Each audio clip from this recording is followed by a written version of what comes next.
Welcome, welcome to what could be the last Prime Minister's questions between Rishi Sunak and Keir Starmer. We don't know what's going to happen later today. This is going to be a spicy one.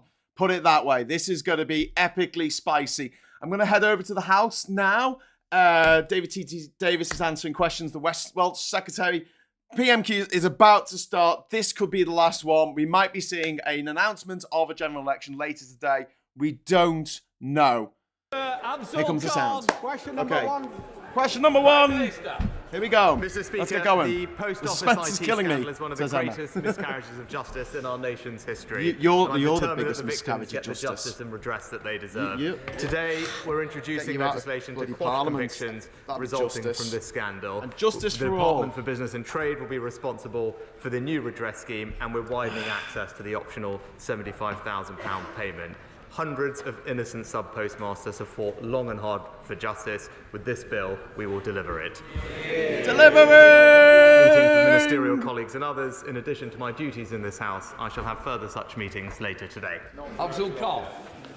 Mr. Speaker, despite serious opposition from the Archbishop of Canterbury, 3 former Home Secretaries and 3 government advisors on anti-Semitism, social cohesion and on political violence, the levelling up secretary is due to widen the definition of extremism tomorrow. Whilst on the benches opposite, members peddle far-right conspiracy theories about Islamists and Muslims taking over Britain. Suella Braverman. Shouldn't the Prime Cut to Minister's Suella right to be Braverman. getting his own house in order and stepping out extremism, racism and Islamophobia from within his Conservative Party? And will the Prime Minister finally take Islamophobia seriously and agree to the definition? Mr. Speaker, discrimination has no place in our society. All right. And it's important to distinguish, Except in the Tory party. Between strongly felt political debate on one hand and unacceptable acts of abuse, intimidation and violence on the other. I would urge him to wait for the details of the strategy. It's a sensitive matter, but it's one that we must tackle because there has been a rise in extremists who are trying to hijack our democracy. That must be confronted. And he talks about peddling conspiracy theories. I would just point him in the direction of his previous Labour candidate in Rochdale. Thank you, Mr. Speaker. Armed Forces personnel who served their country for 15 years are eligible for the Long Service Good Conduct Medal. And similar medals are in place for those who make a career of serving in the police, the fire, the ambulance service and the Coast Guard. But as I learnt on a recent visit to Bournemouth Hospital, where I met the dedicated staff there, no such accolade is in place for the NHS. Would the Prime Minister please support my campaign to see if this anomaly can be corrected so the nation can formally recognise those who devote much of their working lives in the NHS to helping others? Prime Minister. My honourable friend is right that our incredible NHS staff deserve our Martin utmost from Game On, thanks yes. for their service. Oliver I'm pleased Dowden. that many NHS organisations, as he knows, have their own Right, schemes come on. in place This is to the do last that. chance, mate. We also, of course, recognise Get on with NHS it. staff who are outstanding for our Are honour you? system. That's why and we've been MPs defunding are them able for to years. acknowledge their Defund the work through NHS. Parliamentary awards, and nominations remain open for that. And I would Record encourage spending on the colleagues, NHS to avail themselves to their of it. But I mates will in the private make sure sector. that he gets to meet the Record Secretary of State spending. to discuss his specific proposals further. We now come to Ooh, Leader of the STARMERGEDDON mug. Opposition, Keir Starmer. That's a good idea. Thank you, Mr. Speaker. Can I welcome the legislation on the post office scandal? Mr. Speaker, this week we lost the formidable Tommy McAvoy. He served his hometown of Rutherglen and the Labour government with loyalty and good humour, and we send our deepest sympathies to his wife, Eleanor, and their family. We also learned that the Right Honourable Member for Maidenhead will be taking her well-deserved retirement. Yay! She has Piss off, served mate. this House and her constituents Served with herself. a real sense of duty. With a sense of And self. Her unwavering commitment to ending modern slavery is commended by all of us. Yeah, We go thank home, her Vans. for her service. Piss off. Piss off, May. Go home, van woman. Is the Prime Minister proud to be bankrolled by someone using racist and misogynist language when he says the member for Hackney North and Stoke Newington makes you want to hate all black women? Mr. Speaker, the alleged comments were wrong. Alleged? They were racist. Alleged! And he has now He's admitted said them. The comments were wrong. They were racist. He said has alleged. rightly apologised for them, and that remorse should be accepted, Mr. Speaker. Are you going to There give is 10 million no to place for racism in black Britain, charities? and the government that I Anti-racism lead is charities. living proof of that. Oh, right, living proof. Yeah. He went to Winchester, by the way. The man bankrolling the Prime Minister also said that the member for Hackney North should be shot. How low Shame. would he have to sink? What racist, woman-hating threat of violence would he have to make before the Prime Minister plucked up the courage to hand back the £10 million that he's taken from him? Prime Minister. Yeah. Mr. Speaker, as I said, the These two gentleman talking in the corner there. apologised genuinely for He's his apologised. comments, and that remorse should be I'm very accepted, sorry. but he talks about language. He hasn't said it was racist. He might want to reflect on the double standards. Not apologise for the racism. racism.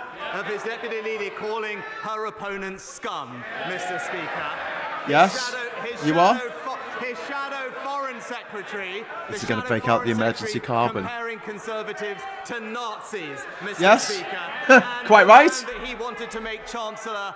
The man that he wanted to make Chancellor talking about lynching a female minister. His silence on that speaks volumes. I'm sure they would have given the 10 million Mr. back. Speaker, the difference is he's scared of his party. I've changed my party. Yeah. And Mr. Speaker, Yeah. He is scared of his party. I want to see both the Prime Minister and lead the opposition. Keir Starmer. 2 weeks ago, the Prime Minister invited himself into everyone's living room at 6 o'clock on a Friday evening. No one asked him to give that speech. He chose to do it. He chose to anoint himself as the great healer and pose as some kind of unifier. But when the man bankrolling his election says the member for Hackney North should be shot, he suddenly finds himself tongue-tied, shrinking in sophistry, hoping he can deflect for long enough that we'll all go away. What does the Prime Minister think it was about the hundreds of millions of pounds of NHS contracts given to Frank Hester by his government that first attracted him to giving £10 million to the Tory party in the first place? Yeah, you corrupt, racist arseholes. I'm absolutely not going to take any lectures from somebody who chose I'm not going to take any lectures. represent an anti-Semitic terrorist group, Hizb ut-Tahrir. What? He did not choose to do that. That's a lie. Anti-Semitism run rife in this Labour Party. Oh my God, he's done it! He's broken the emergency Corbyn button! Emergency Corbyn unlocked. Mr. Speaker, the problem is he's describing a Labour Party that no longer exists. I'm describing the man who is bankrolling their upcoming general election. Yeah. Keir Starmer. I need a shame. They I can need a shout shame. all they like. 2 weeks ago, he marched them out like fools to defend Islamophobia. And now the member for Ashfield is warming up the opposition benches for them. And yesterday he sent them out to play down racism and misogyny until he was forced to change course. He won't comment on how convenient it is that a man handed huge NHS contracts by his government is now his party's biggest donor. You have to wonder what the point is of a Prime Minister who can't lead and a party that can't govern. And Mr. Speaker, national insurance contributions fund state pensions and the NHS. So is the Prime Minister's latest unfunded £46 billion promise to scrap national insurance going to be paid for by cuts to state pensions or cuts to the NHS? Prime Minister. Mr. Speaker, I'm glad he's brought up the budget. It's about time that he spoke about his plans, because what have we heard, Mr. Speaker, from the Shadow Chief Secretary? The Shadow Chief Secretary of the Treasury confirmed. Sorry. Shh. Prime Minister. I just want the The sound Shadow off. Chief Secretary of the Treasury But if you has can hear me, confirmed or my that the Labour distorted, Party will let not me know. be sticking to the Conservative government spending plans. So we now have a litany of unfunded promises on the NHS, Unfunded promises. on mental health, on dentistry, on breakfast clubs, and that doesn't even include the £28 billion 2030 Chris, eco many plan that comments! he's still committed to. But what we all know, Mr. Speaker, is that while Look at we're him. cutting taxes, Oh Labour's dear. unfunded promises becoming mean higher enraged. taxes for working Britain. Yeah, Labour will be No, worse. Mr. Speaker, the Labour Party will not be sticking to its completely unfunded £46 billion promise. It can trick people into believing that, but simply shaking the Tory magic money tree will bring it into existence.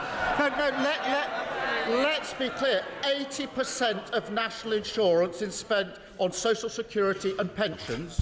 20% Very loud now. is spent on the NHS. So he's either Is that better? cutting pensions or Is the that NHS, too loud? Is that okay? or he will have to raise other taxes or borrowing. Which God. is Am I it, too Prime loud or not? Minister? Mr. Speaker, That's why I need a producer. It's not a strong point, but if you actually listened to the Chancellor last week, what he would have seen is NHS spending is going up, Mr. Speaker.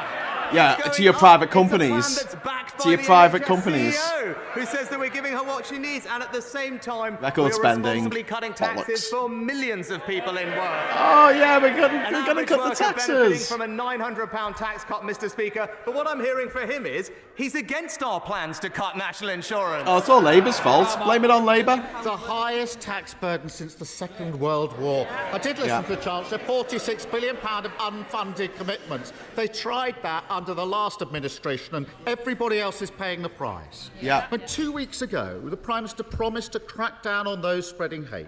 Today, he shrunk at the first challenge. Last week, he promised fantasy tax cuts. Now he's pretending it can all be paid for with no impact on pensions or the NHS. All we need now, Mr. Speaker, is an especially hardy lettuce, and it could be 2022 all over again. Finish him! Is it any wonder that he's too scared to call an election when Yeah. the public can see that the only way to protect their country, their pension and their NHS from the madness of this Tory party is by voting Labour? The madness of King Rishi. Yeah. Go on. Mr. Speaker, Mr. What have you Speaker, got? Again, Corbyn? No, Prime Minister. Mr. Speaker, he talks about pensions. Pensions are going up by around £900 in this Oh, year. £900, that's It's nothing. This government that's protected the triple lock for the last 10 years. He talks about supporting Because you've working been people. power. It's this government that's cutting taxes for every single person in work, Mr. Speaker. Rich It's this more than government anyone investing else. in the NHS, but all we have from Oh him yeah, investments, record all spending. we have from him is a £28 billion Oh my unfunded God, he's done promise. it again? Speaker, I had a look at it. That's I all had he's a look at got. it. It's here. It's all he's got. Here. Making Go on Britain then. a clean energy superpower. He's still Okay, let's stuck do this to again. it, Mr. Speaker. And if Yeah. you look through it carefully, there's billions in spending he's already committed to Scotland, billions Investment. for Wales. There's actually Investment. money for North London too. I Investment. noticed. But the problem Investment. is. Oh, what, like your problem is, potholes none that you were of it filling in is with the HS2 funded, money? So why doesn't he come clean and tell him under his plans, Britain people's taxes are going up, Mr. Speaker? What a load of performative bollocks. Mr. Speaker, millions of people around the UK and Europe have been inspired by the brilliance of Six Nations rugby. And Premier League clubs like Gloucester Rugby, which were funded during the pandemic through loans authorised by the Prime Minister as then Chancellor, have always been grateful for being kept solvent. But the Prime Minister will also know that the finances of some of these clubs are fragile and that the current loan repayment schemes could be crippling. So will my right honourable friend ask the Sports Minister and the Treasury to try and find a solution through this so that taxpayer interests are protected and all of us can go on being inspired by top-class rugby for years to come? Mr. Speaker, my honourable friend is absolutely right that we stepped in with a £150 million financial lifeline to ensure the survival of Premiership rugby league clubs during the pandemic. And I am told that DCMS is working with Sport England as the agent to talk to borrowers with concerns about their loan agreements, and any ones that do have concerns should contact Sport England in the normal way. But I can also proudly tell him that we are talking to the Rugby Football Union and the Premiership League to secure not just the future of Rugby Union, but also his local Gloucester Rugby. We come to the leader of the SNP, Stephen Flynn. I'll deal with that later then. Thank you, Mr. Speaker, and I wish to begin by wishing Ramadan Mubarak to Muslims across these aisles. Mr. Speaker, the Conservative Party have accepted a £10 million donation from an individual who has said that one of our parliamentary colleagues in this chamber should be shot. Why is the Prime Minister of the United Kingdom putting money before morals? Yes. Mr. Speaker, as I said, the comments were wrong. The gentleman in question has apologised for them, and that remorse should be accepted. Stephen Flynn. This is complete rubbish. The gentleman in question apologised for being rude.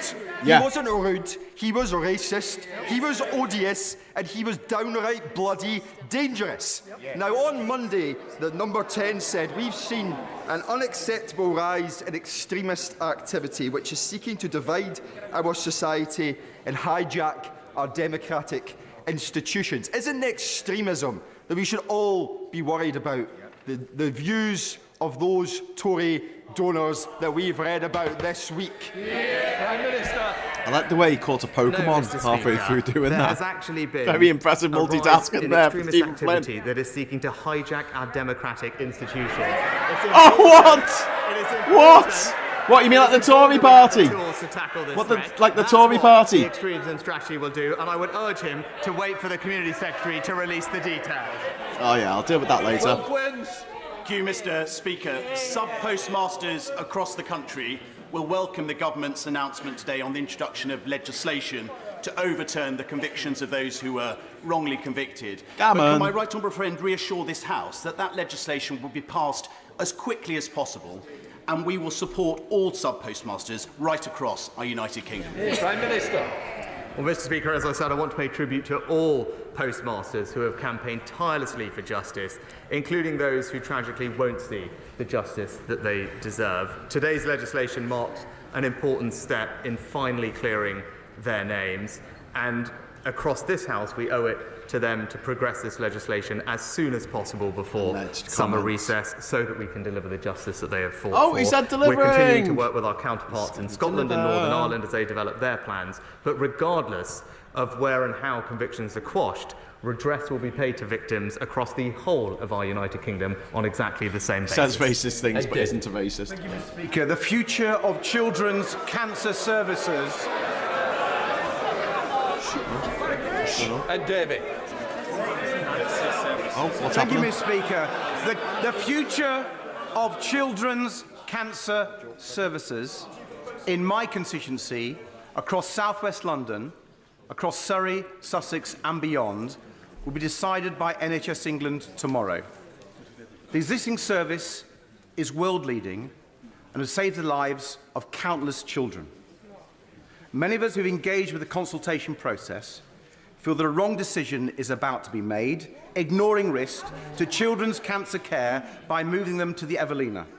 If the Evelina is chosen tomorrow, will the Prime Minister personally intervene and delay any final decision until he's met with myself and concerned MPs across the House, so he can prevent these risks to our children's cancer services? Minister.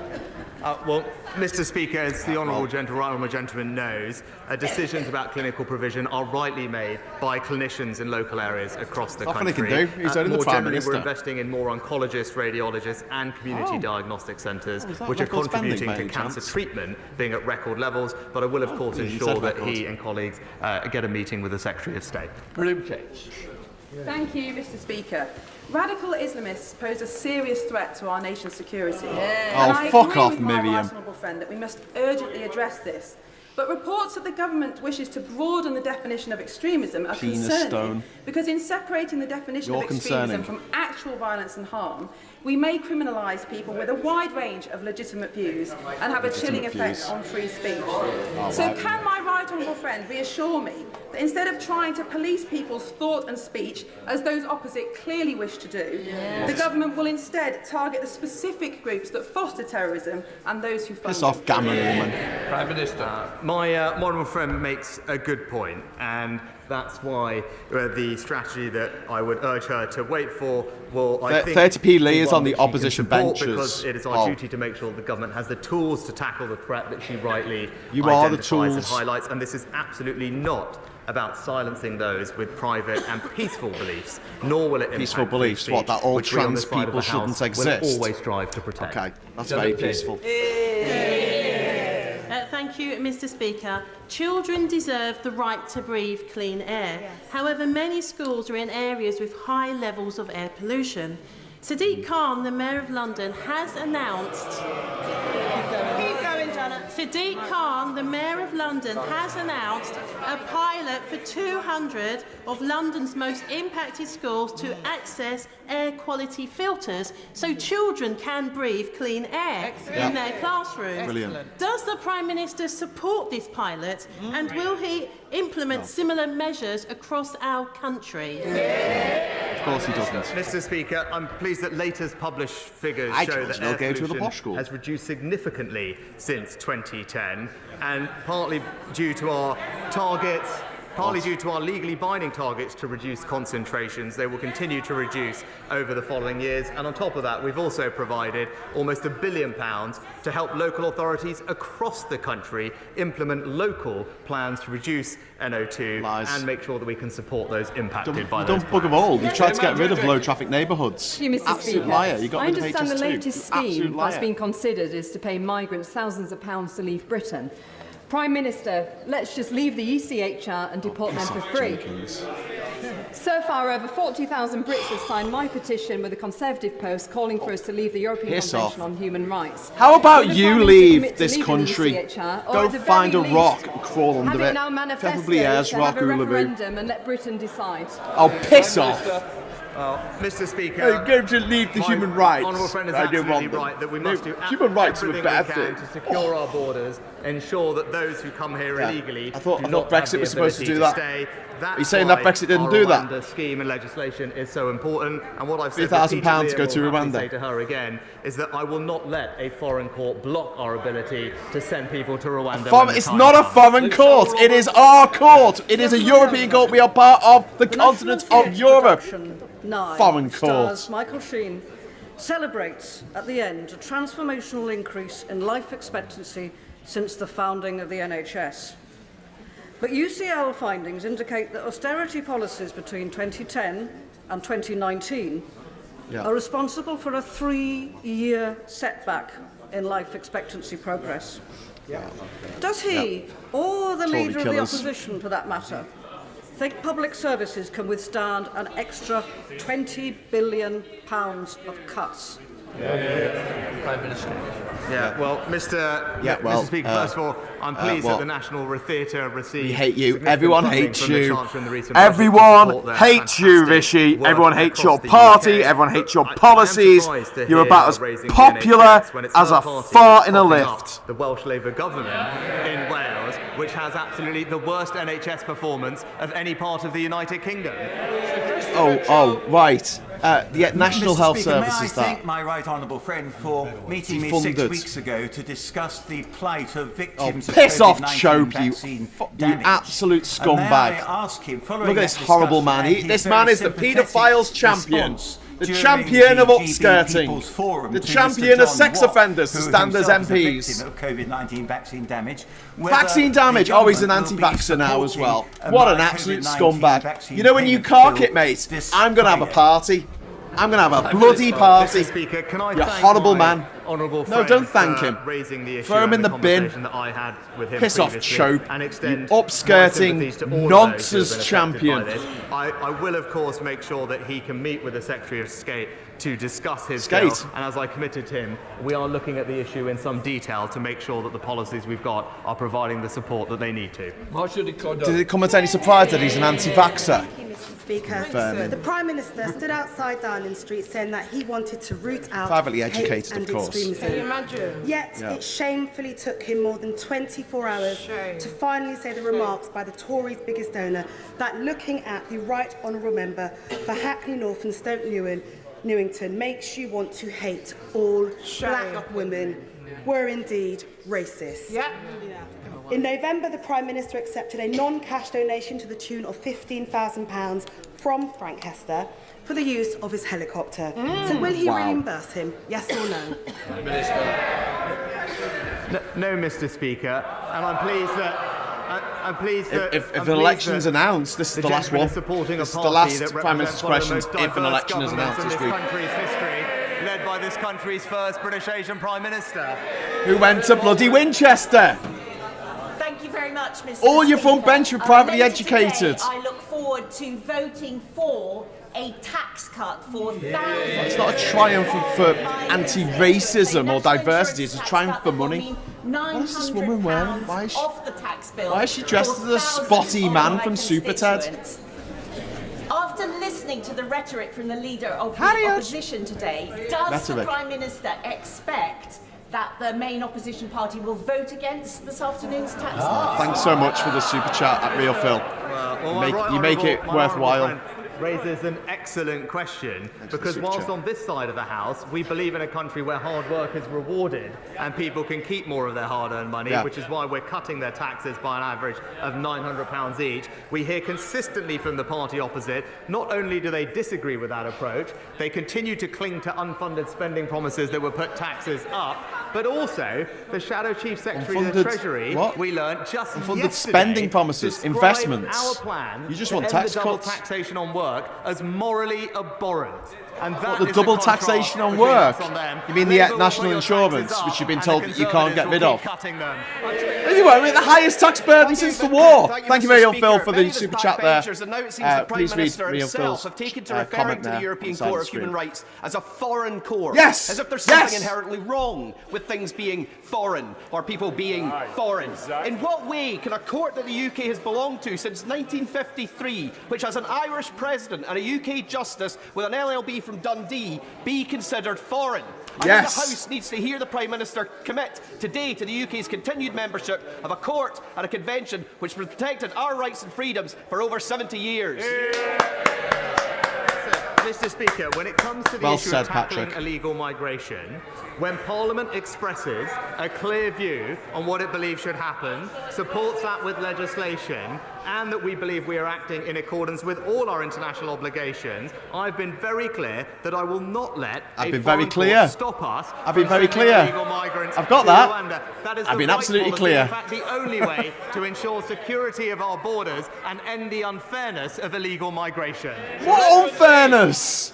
As There's a no general queue. election is not just a mere expression of opinion, but a serious choice, will my right honourable friend agree that there is only God. one potential party Oh, of government what is wrong with that your has face? the will, the inclination and the determination to stop mass God. illegal and legal What migration? happened to this guy? And that is a Conservative Oh, Party. what happened Let's to you? unite our movement and do that. What are you even saying there? I agree with my honourable friend Jesus entirely. Christ. I agree with my honourable friend entirely. Cringe. And we know this because not only has the honourable gentleman opposite bog opposed monster? the scheme, he's been clear that even when the scheme is implemented and working, he's been very clear. he would still scrap it, clear. Mr. Speaker, It's liking which that tells today. you everything you need to know. On this issue, their values are simply not those of the British people. There's only one party that's going to stop the boats. It's the Conservative Party. Don't care about the boats, care about the Under this scroats. Conservative government's watch, Thames Water have dumped over 72 billion litres of sewage into London's rivers, all wow. whilst racking up multi-billion-pound debts. And reports are now that they could go bust any day. They are just Despite this, the tearing government is still refusing Sunak to apart in publish this one. their contingency plans for the collapse of Yeah. our country's biggest water firm. Yeah. So, yes or no, does the Prime Minister believe that Thames Water will still exist by the end of the year? Prime Minister. Question. Yeah. Well, Mr. Speaker, well, it wouldn't be right for me to privatisation. comment on individual companies. Oh, but what I come can on. say is that our ambitious storm overflow reduction plan is backed by £60 billion of capital investment. We now monitor every single storm overflow across England and have legislated to introduce unlimited penalties on water companies. Thanks very much, that breach Canal, their for the obligations. Singapore The dollars there, independent mate. regulator Really appreciate and that. the Environment Agency have the powers they need Actual to hold water flapping companies gammon. wherever they are to account. Natalie Elfie. Oh God, El Later Thicko's this year, wife. a new digital EU border system will come in. I and married yet, a sex key offender. changes I that are married required, a sex details offender. have still not been decided by the I EU. think sex offenders are so There are urgent sexy. decisions I that are married needed on one. additional funding and preparation to keep Right. Dover clear and Kent Yeah. moving through with You're its a mad traffic. Brexiteer. You wanted Can my the right traffic honourable jams in friend, the Prime Dover. Minister, You assure me voted. that this issue is being You taken pushed. seriously at the You highest pushed levels for of traffic government, jams in Dover. and that funding and support will be made available to keep Dover clear, support the residents of Dover. Keep Dover and clear. Deal You and voted for it to be secure jammed up with our vital lorries. cross-channel trade and tourism. What vital cross-channel trade? You wanted to stop it because you pushed for Brexit. You and your goddamn horrible Nazi husband who went to jail for sex offences. And EU and French counterparts to make sure that we have practical and constructive solutions that will ease the flow of traffic in the way that she describes and will benefit her local communities. Rachel McCaskill.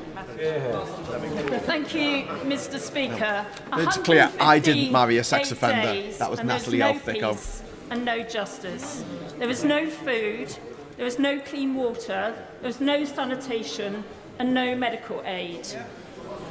There are just no words left as disease is spreading and the death toll is rising, not least She amongst could be children, describing Britain under the victims Tories of these here. I know she's not. atrocities. It is evident that the Prime Minister's plan is not working. So Yeah. will he change track for the sake of these children and so many more and work to secure a bilateral immediate ceasefire between Israel and Hamas? Prime Minister. Mr. Speaker, I've said repeatedly that we are incredibly concerned I about the think growing that humanitarian Diane should crisis in Gaza. Too many civilians have lost their lives, and nowhere near enough aid She's not is getting standing through. up, And in though, contrast to ask to a what the question, Honourable Lady so said, she might not actually want the UK to. is playing a leading role in alleviating that suffering. Marsha Just did recently increasing the good amount of aid this representation year there. to £100 million. Just today, 150 tonnes of UK aid is due to arrive in Gaza, and a full field Yeah, Captain, hospital they are divorced now. flown from Manchester She to the married Middle him in the East first last place. week will also arrive in Gaza in the coming days, staffed by UK and local medics Sunak to looks provide utterly life-saving deflated. care. We are doing absolutely everything we can, working with our allies to bring Deflated much-needed balloon. aid to the people of Gaza. Call a general election. Get the hell out of here. Thank you very much, Speaker, Mr. Bird, for the will super my chat. right honourable Yes. friend join me in Let's get an thanking the election. maternity team at the Royal Cornwall Hospital at Trelisk in my Truro and Falmouth constituency for all their outstanding look at work they've done to clown improve behind him in maternity the services bloody over the last wig. few years. Their sheer hard work, along with the coming new Women and Children's Hospital, mean that there are now no midwifery vacancies in Cornwall, which I think you'll agree is a fantastic achievement. Prime Minister. Well, can I thank my honourable friend for highlighting the improvement in maternity services at the Royal Cornwall, and she in particular is a tireless campaigner for reducing baby loss, and I commend her for her recent work on the introduction of baby loss certificates. And as she knows, we are committed to a new Women and Children's Hospital for my honourable friend's local trust in 2030 as part of the new hospital programme. Sarah Dyke. Thank you, Mr. Speaker. My constituents in Somerton and Frome, working together with the Langport Transport Group, submitted a robust strategic business case to the government in July 2022 for the reopening of a train station in the Somerton and Langport area, a train station that would connect over 50,000 people to the rail network, boost the local economy and support local people to reduce their reliance on their cars. Almost 2 years on, they are still waiting for a response. So does the Prime Minister support this project, and can he provide confidence to my constituents that their hard work to drive this vital project forward has not been futile? Prime Minister. Well, Mr. Speaker, Conservatives in the South West are rightly championing the reopen of local stations, and actually recently Clumpton and Wellington will be one of the places that receives funding as a result of our decision on HS2. But it's because of that decision that we now have freed up billions of pounds of funding to invest in local transport across the country, and it will be local leaders that will be put in charge of that money to prioritise their local needs. Final question, Mark Francois. Prime Minister, in the 1930s, one of your less illustrious predecessors, Neville Chamberlain, so denuded the British Armed Forces of funding until it was too late that we failed to deter Adolf Hitler, and 50 million people tragically died in the Second World War. Russia has invaded Ukraine. China is threatening Taiwan. British shipping is being attacked by Houthis in the Red Sea. As the son of a D-Day veteran, could you please assure me and the House of Commons Oh, Miss we are Francois. going to forget the lessons of history and make the same mistake again. Fuck off, Francois, you horrible little man. Well, can I thank my D-Day! World War II! For our armed forces, and he's right to champion them and the role Weekend warrior. that they play. And I agree with him wholeheartedly that sadly the world that we are living in we is have to becoming use both it as a more political challenging football. We strategically don't and more actually dangerous. care. And in response to We those don't challenges, care. we must We don't invest really more in our armed care. forces. That is We just, exactly what we are doing pretend with to. the largest We uplift cut- since the Cold War, we and recently cut topped up with billions funding. of pounds to strengthen our nuclear was it? enterprise Record and rebuild spending. stockpiles. They've He cut rightly it. mentioned the They have threat posed cut- by the Houthis they have cut it and to the Russia and bone. Ukraine, and I know that he will be proud of the role that the United Kingdom is playing in both of those situations. We are respected and valued by our allies, but most importantly, we on this side of the House Demented will do whatever it Penfold takes to keep Evil our country Penfold. safe. That completes Prime Minister's questions. Right, back in time for the questions to finish. Okay, great timing. Anyway, right. Okay, so back in the room. I missed a couple of questions there, I think, but I don't know what angry little Penfold was going on about. But it does seem to be performative bollocks most of the time with these people. That's all they really do. So smash the like button, says Captain Bart Roberts. Thank you very much.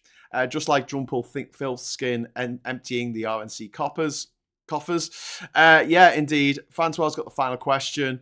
That might be it. It might well be the last Prime Minister's questions with Rishi Sunak as Prime Minister. Could be. They're running out of time to call an election for May the 2nd. They've got to do that pretty pronto. There was a secret meeting last night between Rishi Sunak and Graham Brady, the head of the 1922 committee. Read into that what you will. No, please do. Please read into it exactly what you want to read into that, because I have no idea what's going on anymore.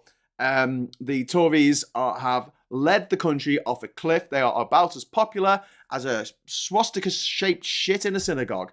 And I don't want them to be running this country anymore. I don't want them to exist as a political party anymore. Back in 2010, I'll say this before I go. Back in 2010, I thought, you know what? It's fair enough that Labour have had 13 years in power. They've done a lot. That's great, but they're running out of ideas, as a lot of governments do after that many years. And we could do with some new blood coming in. And the idea of the Tories winning an election was a bit of an anathema to me, but I consoled myself by saying, but it's okay, because the Lib Dems will contain some of their more radical impulses towards the far right, fascism, transphobia, homophobia, racism, sexism, misogyny, just everything, all the horrible shit that goes along with, generally thick people who are scared of everything. Not every Tory voter, but a lot of them are they live in perpetual state of fear, jumping at shadows because everyone's out to get them, because Tory voters generally think they are the big man I am. They are the most important person in the universe, and therefore everything they do is great. Everything they've done is great. Everything that has gone wrong in their life is always someone else's fault. This is something that you see time and time again with Tories. It's never their fault. They never take responsibility for anything. It's always someone else's fault.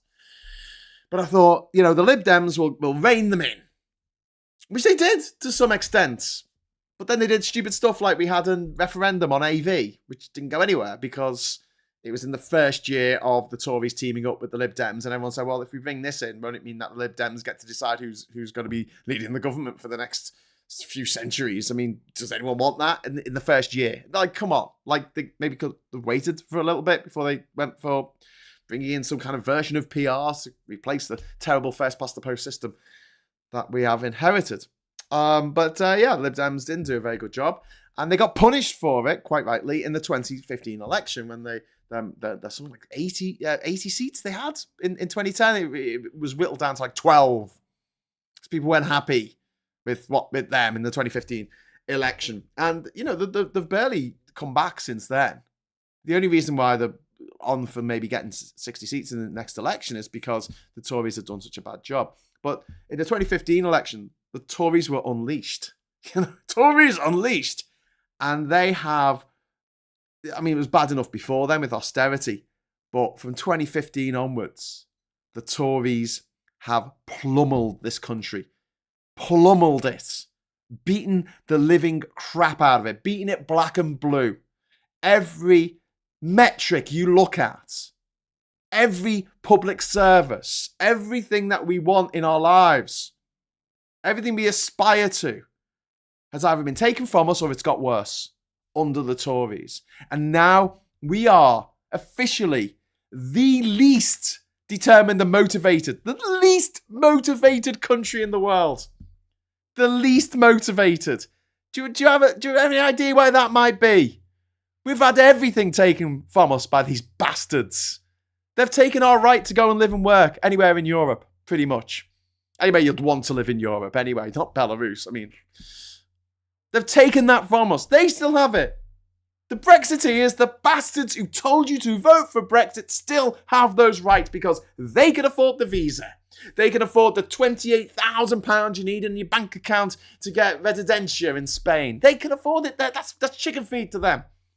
That's more than a year's wages for most of us. They can afford the $38,600 that you need to be earning a year in order to marry someone who's not from Britain or Ireland.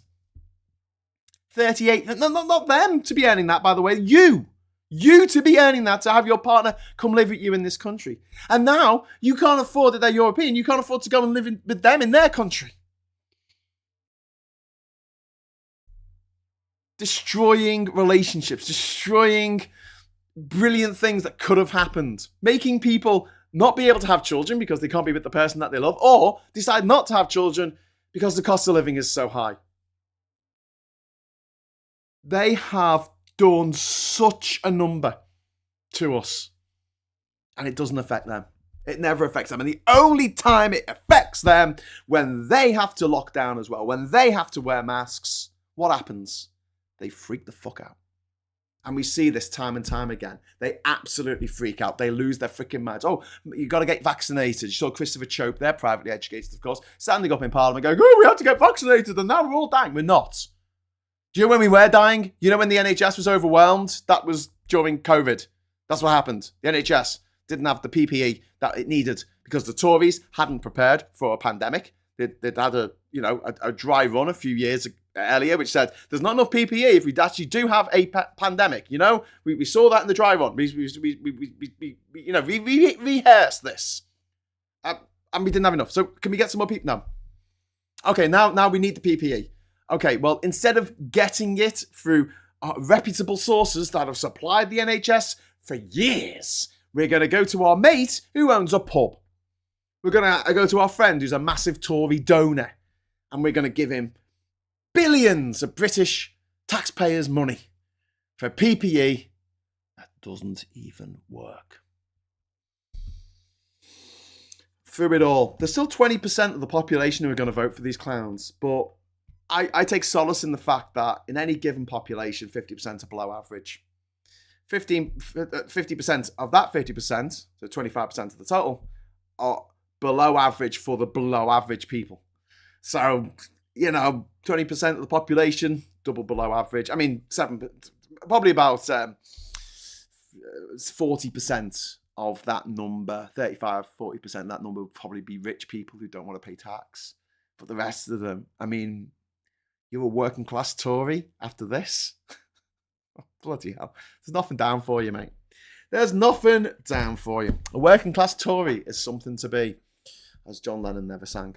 Right, I'm going to piss off now. I will be back later today doing a pre-recorded interview with India Willoughby and also with Rachel, who's been on the global, what's it called? The global player. Been on the Labour Social. Getting ahead of myself there. We'll be talking about J.K. Rowling last week, her unprovoked attack, and horrible, disgusting, transphobic attack on India Willoughby, but also the fact that the NHS has decided that they're going to stop giving certain drugs, certain medications to Chinese children. Oh, no, sorry, black children, but not the white ones. Oh, no, sorry, trans children, but not the cis ones. So one group of children can have this treatment, another group can't have the treatment. Sounds like discrimination to me, but we'll get into that. Anyway, so yes, hello Graham, and all probably missed it, which is a good thing. Moving their lives every time I watch PMQs. Well, the hope is 91 Leeds that this is the end of it. Please let it be the end of it. And this might be the last episode of PMQs with Graham Hughes, because I'm not going to do this after the next election. Labour get in, especially if the Lib Dems are the opposition. There's going to be no point. It won't be as much fun to, throw bricks at them, because it won't be there for entertainment as such. It'll be there because they want to ask the Prime Minister actual questions and get proper answers from the Prime Minister, instead of the absolute shit show that we have to put up with each week here. The only reason why I do this is to make it tolerable for me and for the people watching, I hope. But oh my God, the Tories have to go. They have to go. There's no two ways about this. They have done everything in their power to make this country a mockery of what it once was. An absolute mockery. I think we hit our high point in the Olympics in 2012, and it has literally been all downhill from there, and that's because of the Tories. They could have taken a very different trajectory. There is a sliding doors moment where Britain in 2024 is doing really well, standing, confidently on the world stage instead of meekly hiding behind a flag like Neanderthal earlier this week. Indeed. Graham, how do we get on the hands on 3K so we can go live in Rwanda? Well, I was thinking that, if they want to give me £3,000 to go to Rwanda, I'll travel over there, keep the money and come back. But yeah, it's a bit surprising that the English have let things go this far, but only a bit. The thing is with the English is that they've always been quite a subservient bunch. They're a bit weird, and I include myself. I'm English. Well, I was born in England. I've got Irish and Welsh ancestry, but I was born in England to parents who were also born in England. Well, it's the independent Socialist Republic of Liverpool, but that's splitting hairs. And English people in particular have a very strange superiority/inferiority complex. It's real cognitive dissonance, where they at once feel themselves superior to everyone who's not British, but also at the same time feel themselves inferior to everyone who has a posh accent and went to a posh school. And it's a very strange state of mind that these people live in. And it creates confusion. And confusion makes people angry because it makes them feel stupid. And no one likes to be stupid because everyone's 99% ego. And it's a great way to manipulate the numpties that live in the England bit of the United Kingdom, because you tell them what they want to hear and they'll lap it up because they're desperate, and also desperate to feel like they're actually the victims if you think about it. Yeah, right. Anyway, right. So yeah, like I say, there should be a show coming out tonight, I hope, if I get it edited in time. Otherwise, it'll be going out tomorrow. It's called The Intersection, and that'll be with me and India Willoughby and with Rachel Reese from the Labour Social. And Phil will be back in the morning. If you don't catch that, he'll be back in the morning at 9:30 for another morning brew. I'll be in the comments with the rest of you. Graham, are you doing a live stream for Little Rishi's announcement at 1 p.m? I wasn't going to, but I didn't know that there was an announcement. Someone mentioned it in the chat last night, but I thought they were joking. I'm just gonna look at live Sunak 1 p.m. News, right? No, there's nothing coming up. I don't know. Can you just let me know in the chat if there is something? I'll look it up. I'll tell you what. I'll go away now. Look it up. If he is making an announcement, I will do an emergency Labour social broadcast to, I don't know, do commentary, swear over the top of him. Yeah, is this another one of Michael Warner's jokes? Maybe, probably. It's great when you do that during a live broadcast because it makes it so everyone else has to sit there while I Google stuff, which is always fun to watch. Anyway, right, so moving swiftly on. Thank you so much for the chat. So thank you so much for the super chat. Give us a like on the way out. And until next time, I'll say hello, good evening, welcome, and goodbye.